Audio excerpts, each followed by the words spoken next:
All right, welcome to the latest episode of the Coleman Power Organic Fitness Podcast. I have my latest guest here in front of me. I breathwork coach, energy healer, Natasha, all the way based down in a town that I hopefully won't butcher, Kilkeel, say it fast, and Bantry, County Cork, just outside that. All right, Natasha, welcome to the show. Thanks so much for having me, Coleman. It's great to talk to you. Did I butcher that? How did I go with that place name in Ireland? Yeah, you said it really, really fast. And in fairness, I think you just about pulled it off. If it's so fast, you might not hear it. Yeah. That's it. We're at just outside Bantry. Oh yeah, that's it. Yeah, I was. Yeah. Plenty of people know Bantry anyway. It's gorgeous down here, West Cork. Certainly do. Yeah, Yeah. yeah. So we set yourself connected down at a Feels Good Festival down in Killarney there not too long ago. Maybe this podcast coming out might be a little bit longer, but the idea is I was super impressed, and I said I'd love to have you on the podcast in relation to your area of expertise that you're currently now demonstrating on a regular basis. So for the general, before we even get into it, how did you get into, I suppose, this whole line of work, and what was your previous past experiences and jobs that you were doing to break it down to the likes of the listeners? Oh my God, that was such a journey. Well, I suppose I come from a background in art and education. So I spent over 12 years teaching art at secondary level. And when you're trying to find your path in life, and like I had my son when I was 19 years old, so I didn't get that opportunity to, go straight into college or figure out what I was going to do. Like I became a mum quite young, and that was my main role. And I was no way ready for it. Do you know what I mean? He was my greatest teacher in so many ways. Um, but yeah, I ended up becoming a teacher because I always knew that I wanted to help people in some way, and I always loved art. So that was the path of becoming an art teacher. But the reality was for me really is, it was a job that was really, really demanding, and I was beginning to burn out. And there was sort of this little voice inside me as well that kept saying, your time here is done. And I was like, no, I've worked so hard for this. I can't leave. But I knew inside, when you ever get that deep feeling of knowing about something? And I had to follow it. So before I knew it, I was handing in my resignation. And I'd already started like actually my shamanic training then. And even people in there, the guy that was training us, Paul O'Halloran, he was like, yeah, you're going to leave your job. And I was like, no, I'm not. And by the next module, I had left my job. So I started on my shamanic training, and that itself brought up so much healing for me, and really did kind of, there was a lot of layers to unpeel over a long period of time, which that had begun. But I also knew that when I left my job, there had to be something else in with that. And I was really, really guided to do breath work because the breath is something that I was aware of from a very, very young age. And this is simply because I suffered from anxiety and panic attacks from like, I can remember feeling anxious at the age of 4. My first panic attack was when I was 9, and I don't know if you have ever had a panic attack, but they are crazy experiences. Like the adrenaline that suddenly rushes through your body just feels like, I remember feeling like I could scale massive skyscrapers, huge big buildings, jump over the highest walls. That's the kind of stuff that's going on in your body, the panic, the fear, it's horrible, And when I was going through those panic attacks, the one thing that became very obvious to me was my breath, because I could feel my breath getting faster and faster and, spiraling myself out of control. And then again, I'm just going to call it the little voice in my head. I now call this my higher self. And, just kept telling me to slow down the breath. And this was from when I was really small. Just something kept going in, no, slow down your breath, slow down your breath, slow down your breath. Now I had no idea what I was doing, but I would slow down my breath, and sure enough, my panic attack would ease, and I kind of find myself at a place of calm again. So jumping forward all these years later, when I was looking for something to do, I still had that curiosity about the breath. And how does this breathing work? Why did my slow breaths calm down my panic attack? Why did my crazy fast breathing send me so far out of control beyond, that I couldn't function, So I guess that was it really. That was kind of, I left my job, did my shamanic training, did a few other different energy healing modalities, which really, really were incredible. And the breath then came in with that as well. So I studied first in pranayama with Michael Biker. I can't pronounce his name very well, but pranayama is the ancient yogic version of breathing, or the ancient yogic training of breathing, which I absolutely loved. And so I was doing that for about a year, and I kind of still felt that there was something missing from my breathing practice. And of course, that was a deeper understanding of the science of breathing. And this is when I went into my Oxygen Advantage training with Patrick McKeown. And after that weekend, I sat down and goes, oh my God, I'm still a dysfunctional breather and I'm still in fight or flight mode. And I just sat myself down and kept learning, kept sitting with that and kept kind of working through the breath and helping myself be a better breather and not so fight or flighty. And it's been a great journey. Yeah. Well, definitely true. I suppose the duration of, let's even break down for shamanic training for those people that haven't never heard of it and what that Mm. involves. Where to start? I, I that's why I said I'd find leave you this, describe it. yeah, I know. Why did I mention it? And it was really, really funny actually, because at the Feel Good Health Fest, a couple of people came up to me and this lady looked at me and she goes, what is energy healing? And I couldn't answer her straight away, and her partner goes, haha, there you go, we caught you out. And I was like, no, you haven't caught me out. It's quite difficult to define, and it's so beautiful, Coleman. Honestly, we are all connected, right? Everybody is connected we are energetic beings.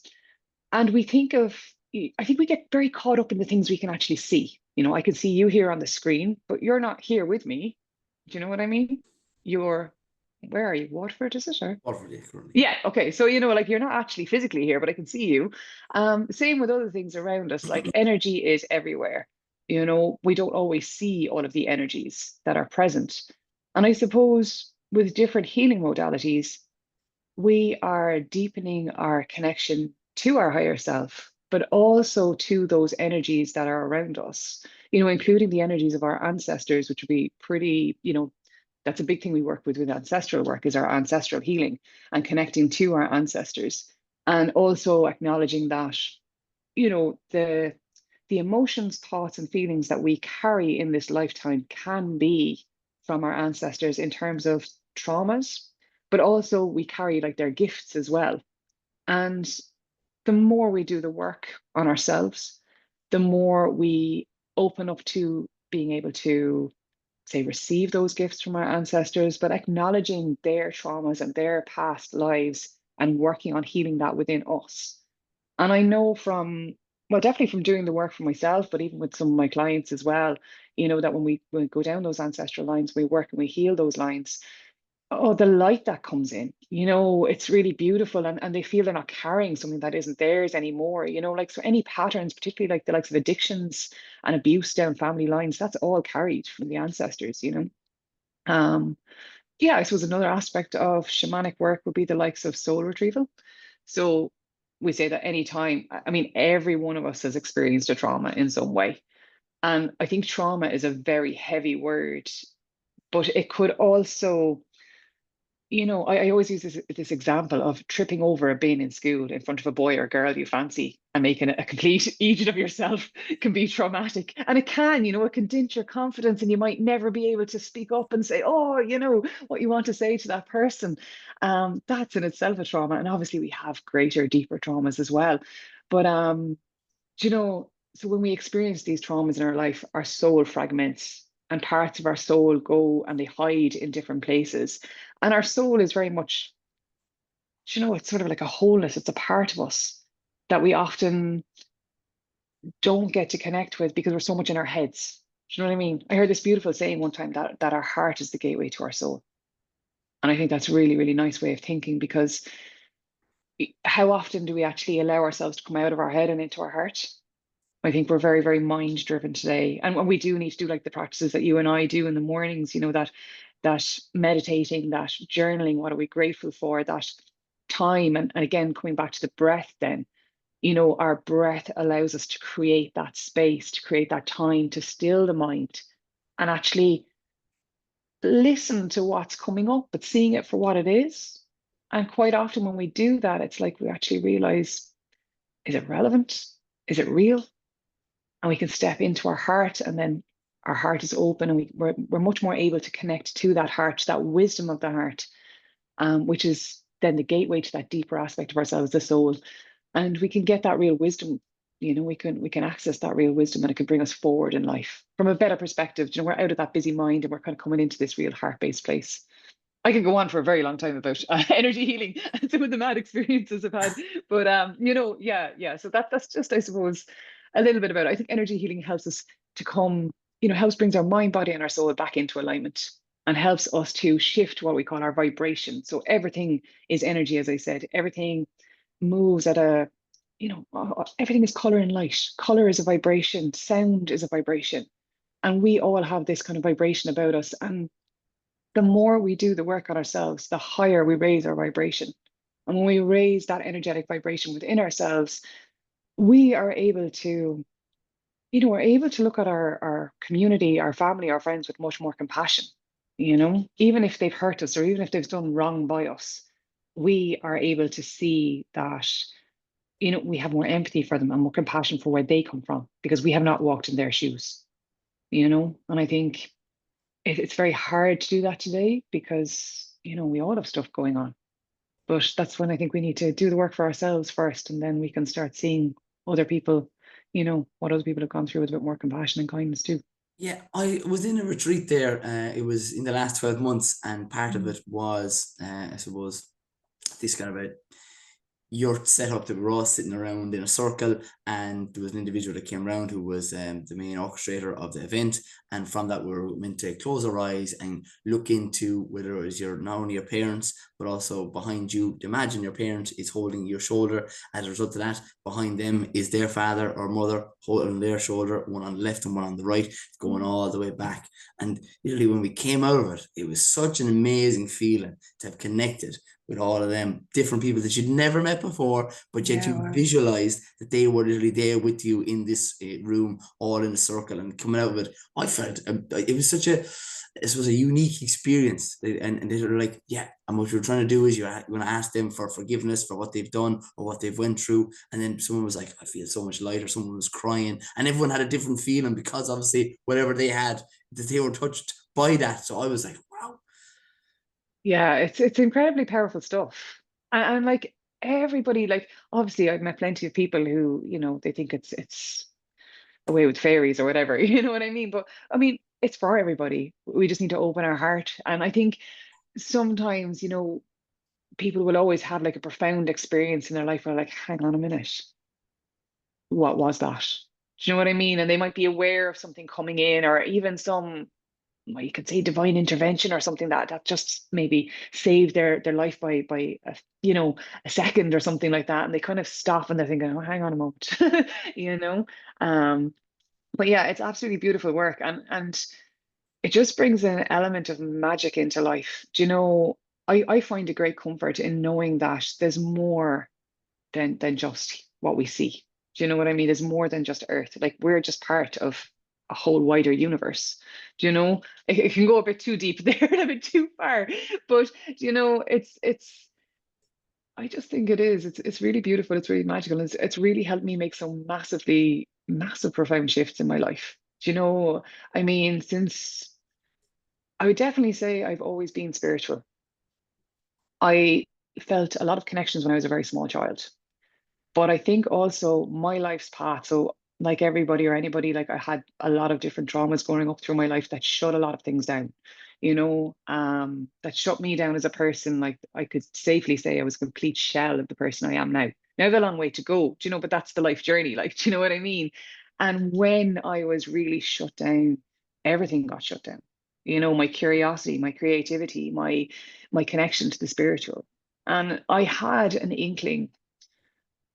I don't know what it is about the age of 40, but I knew that when I was going to approach 40, that something was going to come back to me, do you know, and reawaken within. And sure enough, like when I think I was 37, 38 or whatever, and I was searching for some modality to learn and to train in, like, do you know what I mean? And kind of reawaken that spiritual connection within.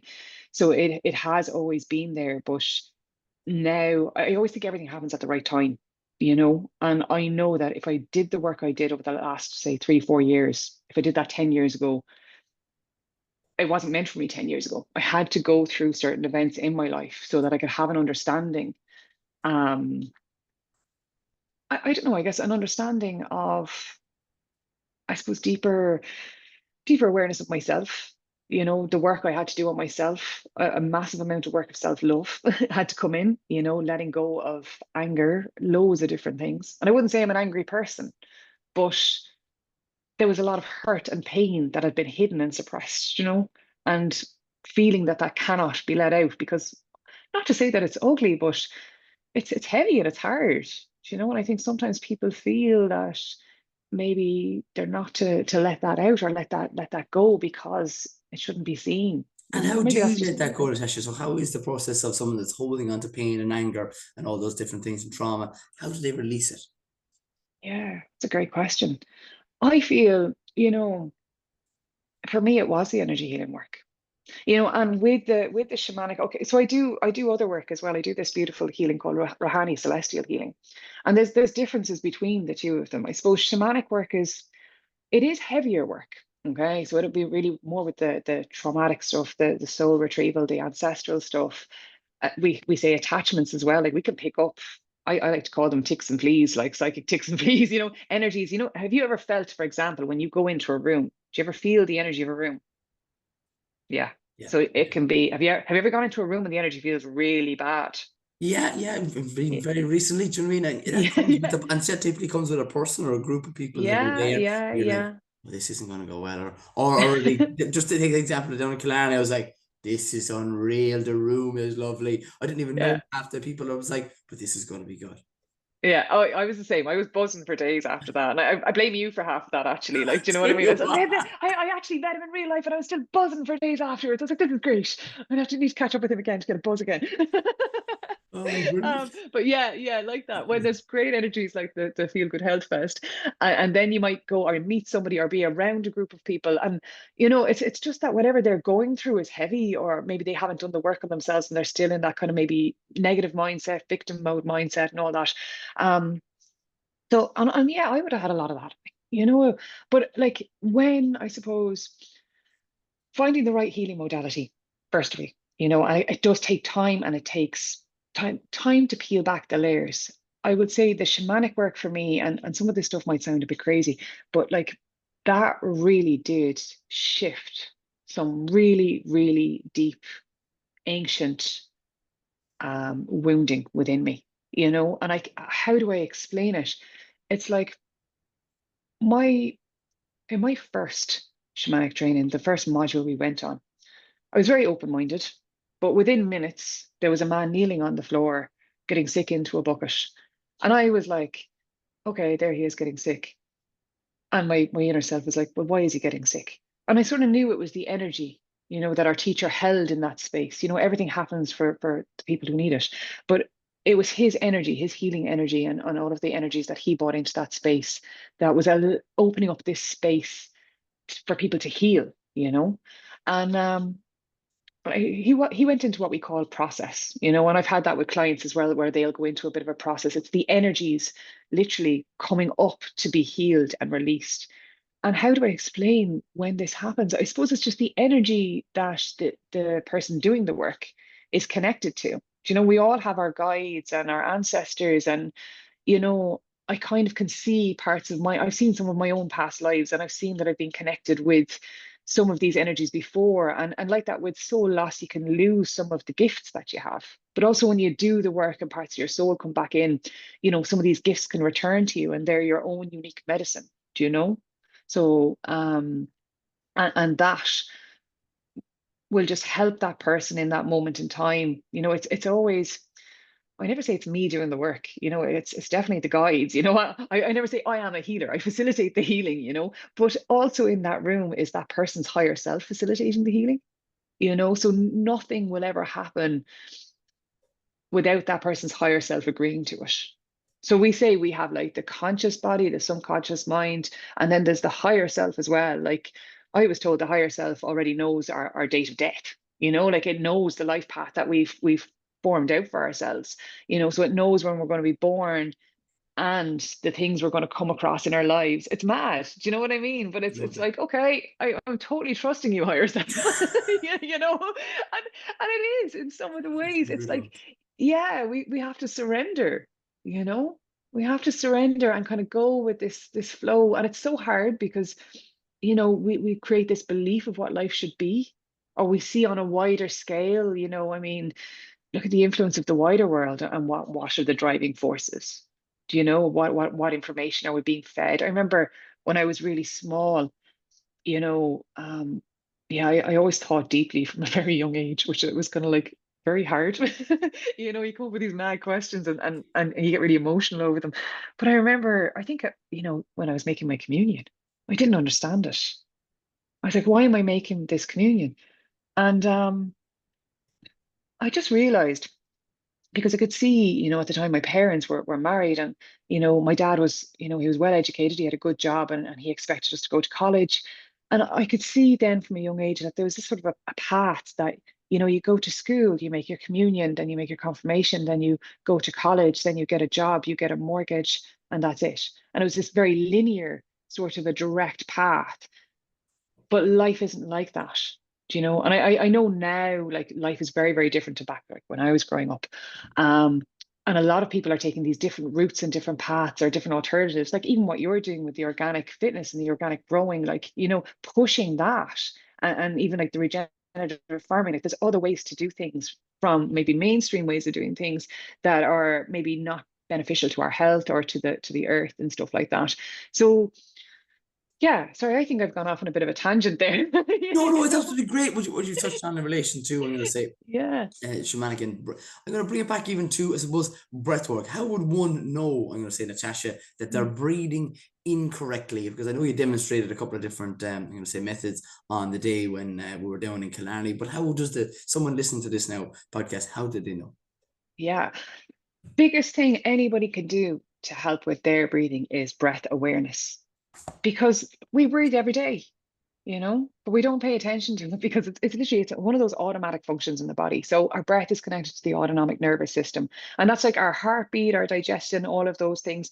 We don't think about them until there's something wrong with them. So breathing in, breathing out every single day, start becoming aware of your breath. And I would say to people, become aware of your breath when you're doing your housework. Become aware of your breath when you're driving.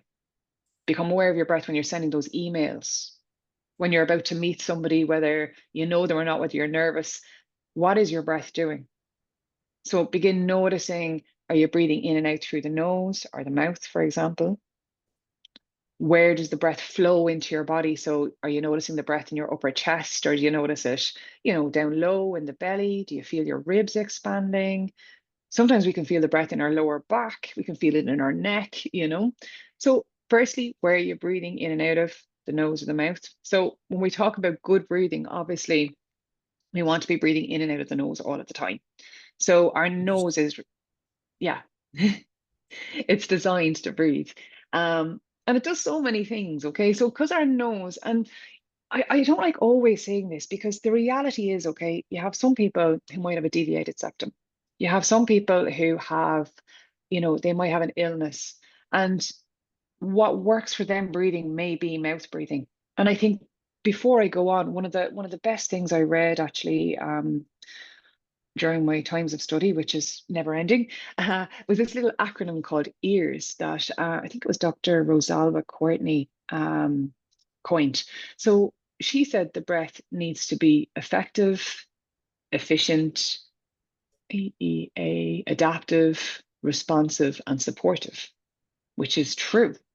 And that is like, that it's efficient for our individual needs, and we are all individuals. um Responsive to our body's internal systems, like so our breath responds to our heart's needs and all of these other inner goings of the body. That it's adaptable. So obviously if we're going to go out for a nice run or a sprint, our breath is going to change. If a tiger comes out of the closet suddenly and know our breath is going to change. We're going to be activating that like more fight or flight response, and we're going to need to breathe a little quicker and a little faster to get out of there. So I think it's really important, because I know from my own experience, like when I left my weekend training with Oxygen Advantage, I was actually anxious because I had realized I was still breathing wrong. And for someone who's, I think you have to be quite mindful, someone who suffered from anxiety for a long period of time, and you tell them to be aware of their breath, can actually trigger them to become more anxious, because they're suddenly aware of how it's maybe not the way it should be, you know? So maybe actually someone suggested to me recently is like becoming aware of your body first when you breathe. So feeling into, say, what parts of the body move. So when we're talking about breathing well as well, when we breathe, our nose encourages the air to go down low into the lower lobes of the lungs. Now, the lower lobes of the lungs is where the gas exchange takes place. So this is how we're going to get more oxygen into the body. So if we're breathing down low into the lower lobes of the lungs, that's where all the lovely alveoli are. Yeah. So the gas exchange takes place down there. So we want the air to get down there. Okay. And the lower lobes of the lungs are also connected to the parasympathetic nervous system. So that's your rest and digest state. So naturally, if we're breathing in through the nose, nice and slow, nice and low, we're going to be better oxygenating the body for a start. And we're also going to be in a more relaxed state. Now, we know as well that the lower lobes of our lungs, so if we're, I know I don't know if you can see my body, but your rib cage. So when we find that rib cage there, just underneath that rib cage, we have that beautiful diaphragm muscle. And the diaphragm is like our primary breathing muscle.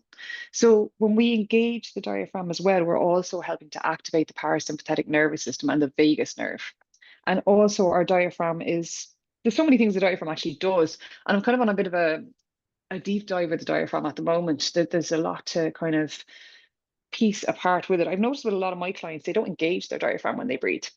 And this means that the upper chest is more likely to be moving and that the breath is more shallow, But when you engage the diaphragm, you'll know you're doing it right because you'll kind of get this almost like three-dimensional expansion of the body, So I always get people to kind of put their fingers, their two fingers on it, like crab claw hands, like this, okay? Yeah. So I get people to basically put their I say the front fingers, which doesn't make much sense, but the fingers are, on the front ribs and the thumb on the back ribs. And when you're breathing, you want to be able to feel the breath kind of filling into the back ribs as well as the front. And you give it a go there. You give it a Good, go. yeah. Give us a Yeah. demonstration because people will be able to do this whether they're on it. Okay. I don't know if you Yes, can this is the see. demonstration. Perfect. I love it. Okay. Yeah. Okay. So, sitting up nice and straight and relaxing the shoulders, relaxing the jaw. Okay. With that. Yeah. Nice and loose. Just begin following your breath in and out of your body, breathing in and out through the nose. So soft breaths in and out through the mouth. Okay. So I can see the way you're breathing now. So I'm going to get you to, yeah. So Good. as you breathe. I've been coached here early morning. Yeah. So yeah, this is it. So for a lot of people, we might still be taking, our breaths we can overbreathe in a couple of different ways. We can overbreathe by breathing too fast, which is our respiratory rate. Okay. And we can overbreathe by breathing too big. So this is a very common thing now. So when we're trying to get the breath nose slow and low down towards the diaphragm. But in our minds, we might be thinking, oh, the diaphragm's always down here or all the way down here. So we have to breathe big to get in there, okay? But that's not the case, okay? So again, when we breathe big, we're taking in too much oxygen. So it's about breathing slow.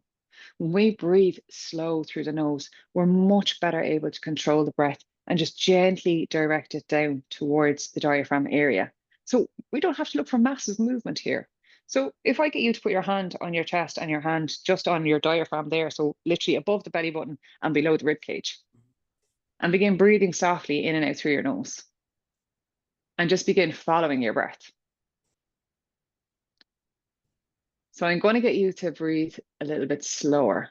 So breathing soft and slow. I was going very slow. I would have thought. Okay, we're Yeah. good because I'm not perfect. I'm far from perfect. Oh my God. No, I can see your upper chest moving a lot. So just even relaxing that shoulders, So you want try and feel into. Okay, so you have a hand on the diaphragm area, have a hand on the chest. When you breathe, just notice for yourself which hand moves first. So tune into that.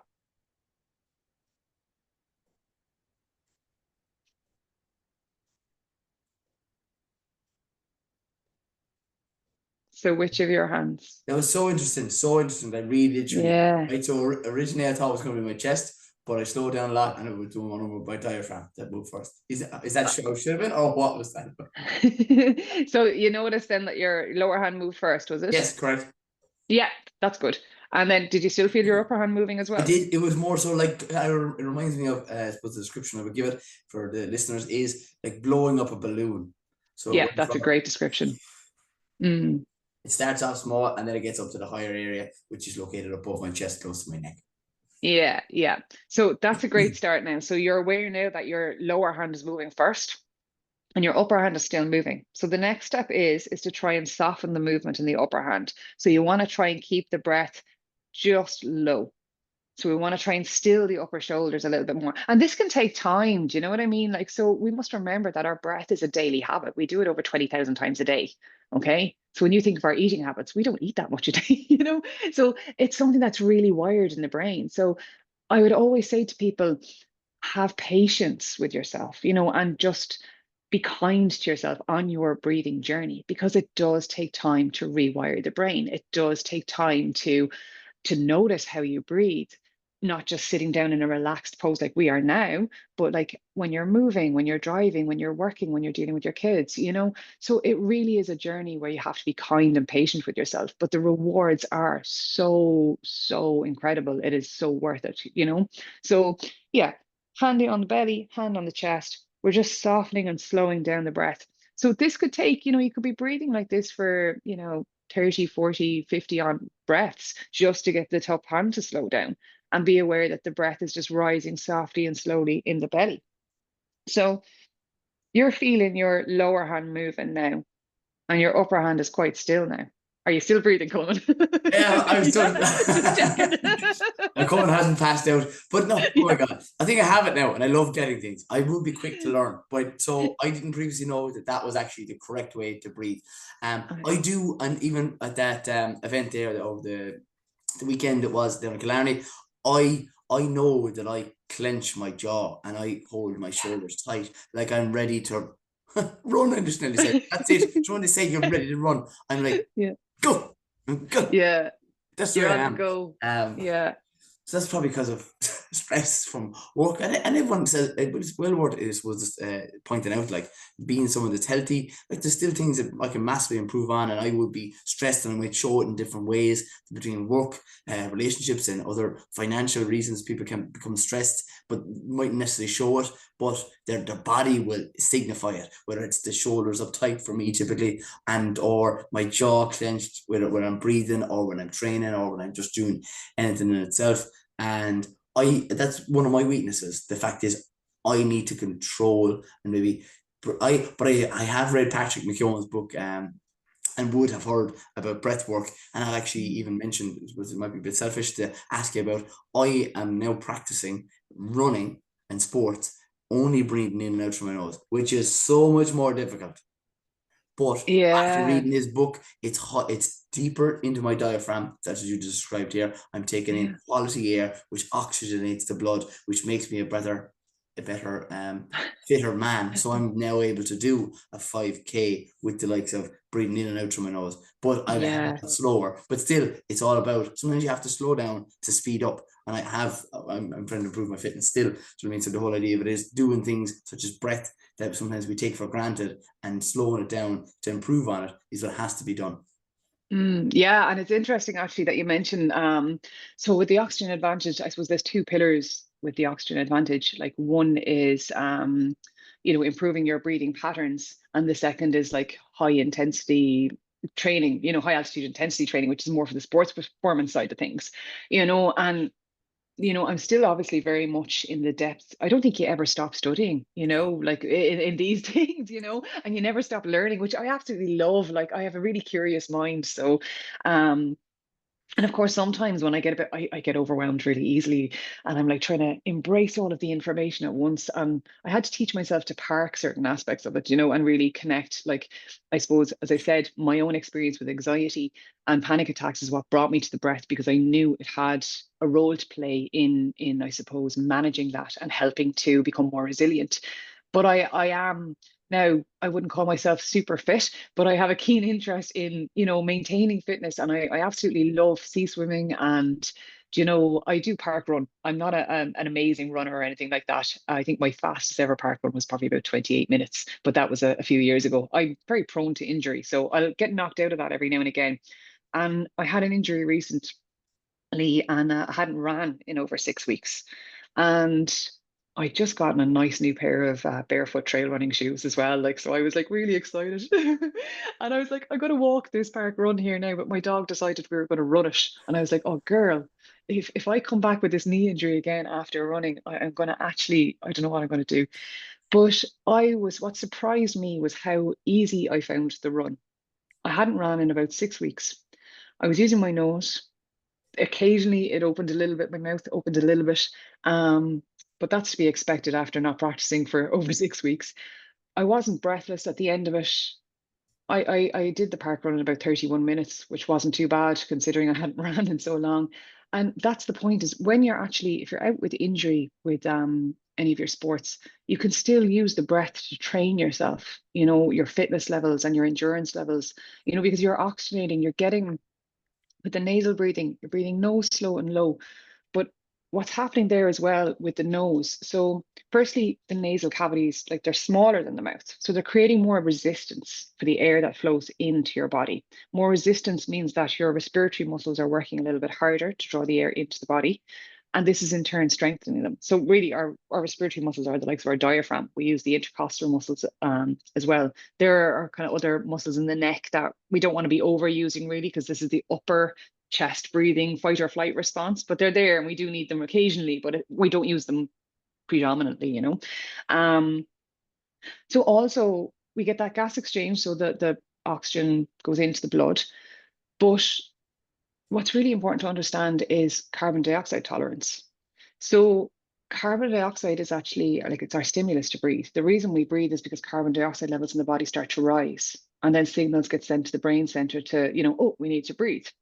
So if we don't have a very strong tolerance to carbon dioxide, we're going to be breathing more frequently because that center is firing breathe, breathe, breathe. We're hyperventilating. We're taking in too much oxygen.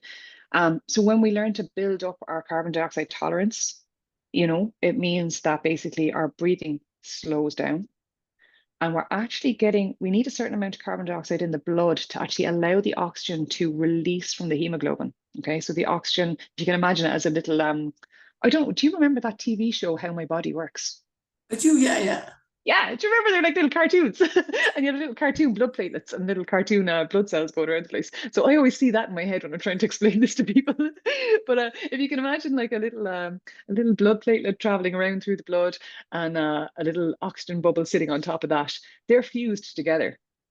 And if you don't have enough carbon dioxide in the body, that's just going to stay circulating around the blood. But where we also need oxygen, obviously, is our brain and our muscles and all of the organs and tissues. They need oxygen as well. So if we have the right amount of carbon dioxide in the body, then, it makes the oxygen more readily available to those organs, our muscles. Like, think about, like, my partner's big into running now, and he'll often say, oh, my legs got tired on the run. He never listens to me about breathing. That's typical. Difficult. So maybe we'll try again sometime. But yeah, it's on your doorstep, you don't pay attention to it. But it's like that. And I remember clearly as well watching the Olympics last year, and Femke Ball was saying she fatigued during her run. She was saying it was too much of a buildup of lactate in her muscles, like, and we can use the breath to help reduce all of these things. So yeah, it comes into play in so many different ways, to help manage our anxiety, become more resilient, supporting all of our, like, even our digestion, our heart health, our blood pressure, like, breath. And I would definitely, like, I'm not all up in my nutrition. I try to eat healthy, but I've been learning a little bit about, like, how important the gut is and that gut brain connection and all of this. I would definitely say, like, the likes of the breath and the gut, two really key things to look out for overall wellness, in terms of your mental health and your physical health, definitely. Massive. Oh my God. Natasha, you were just such a super interesting topic in itself. I tell you now, I really appreciate your time and everything that's involved.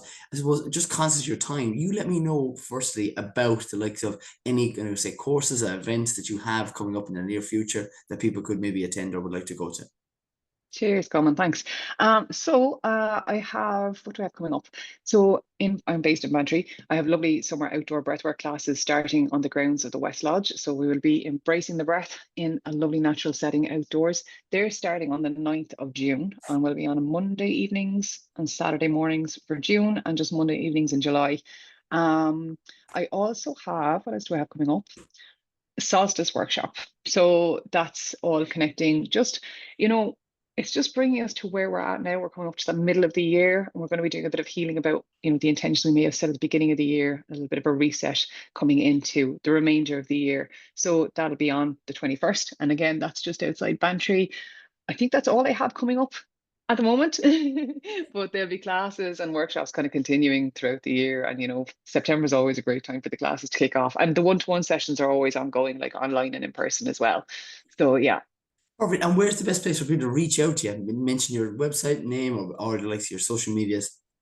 Yeah, Instagram is probably the best. So at Breath Alchemy on Instagram. I do have a website, the same name, breathalchemy.com.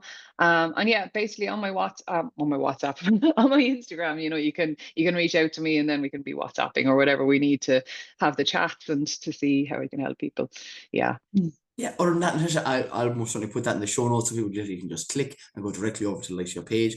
And just super appreciative of the likes of your time and your area of expertise. I've learned something and I love learning, just like you, and love the fact that, yes, we will continue to learn and everyone should be trying to improve by at least 1%. And breath is so, so important.